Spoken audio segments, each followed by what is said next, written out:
আক্তার হোসেন আজ এনসিপি যিনি সদস্য সচিব তিনি আজকেই এই কথাটা বলেছেন যে ইদানিং একটি দলের নেতারা চূড়ান্তভাবে গণভোটের বিরুদ্ধে অবস্থান নিয়েছেন।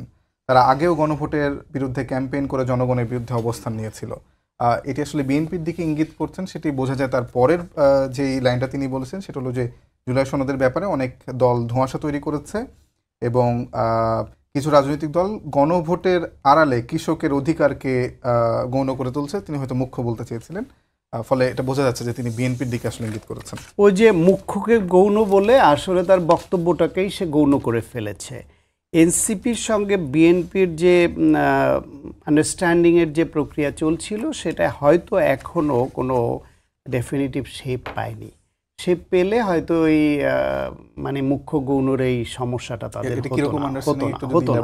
এটা তো বারবার আলোচনা হয়েছে, এনসিপিও বলেছে তারা যে কোনো একটা জোটে যেতে পারে, নিজেরও অন্য দলগুলোকে নিয়ে জোট করতে পারে, একা নির্বাচন করতে পারে, অথবা বিএনপি বা জামায়াত কারোর সঙ্গে জোটে যেতে পারে। তার মধ্যে জামায়াতকে যখন প্রতারক বলে গালি দেওয়া শুরু করলো এবং জামায়াতও তাদের বললো যে বাপের সঙ্গে লড়তে না যেতে, এসব নিয়ে একটা দূরত্ব তৈরি হলো, তখন মনে হচ্ছিল যে বিএনপির দিকে তাদের একটু ঝোঁক বেশি, নৈকট্য বেশি, বিএনপিরও আগ্রহ এই দলটাকে তাদের জোটে কিভাবে নেওয়া যায়।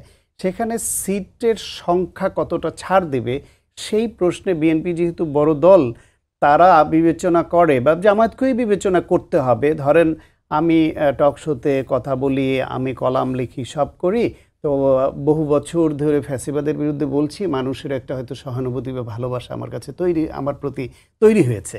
এখন এইটাকে চিন্তা করে যদি বিএনপি আমাকে একটা আসনে নমিনেশন দেয় যে হ্যাঁ ওর অনেক কন্ট্রিবিউশন, ওর পরিচিত এটা নমিনেশন দিলাম, ওই আসনে আমাকে নিয়ে বিএনপিকে বা জামায়াতকে বা যে কোনো দলকে ভাবতে হবে ওইখানে আমার জনগণের প্রতি আমার ওই ইনফ্লুয়েন্স কতখানি, তারা আমাকে কতখানি নেতা হিসেবে বা ভোট দেওয়ার জন্য আমাকে গণায় ধরে, আমার ওইখানে প্রতিপক্ষ প্রার্থী যে হবে তার সঙ্গে আমি ওইখানে প্রতিদ্বন্দ্বিতায় দাঁড়াতে পারবো কিনা, আমার ওইখানে কর্মী বাহিনী আমার প্রতি একাত্ম হয়ে কাজ করবে কিনা, এবং আমার সর্বোপরি জিতে আসার সম্ভাবনা কতখানি।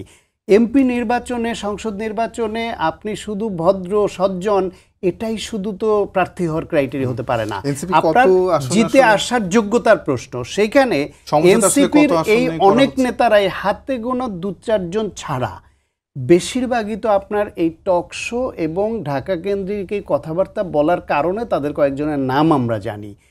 এলাকায় রাজনৈতিক প্রভাবে তারা কি ওই পর্যায়ে আছে কিনা যেখানে জামায়াতের বা অন্য কোনো পার্টির বা স্থানীয় প্রভাবশালী কোনো ব্যক্তির প্রার্থী হলে তার সঙ্গে প্রতিযোগিতা করে বের হয়ে আসতে পারবে।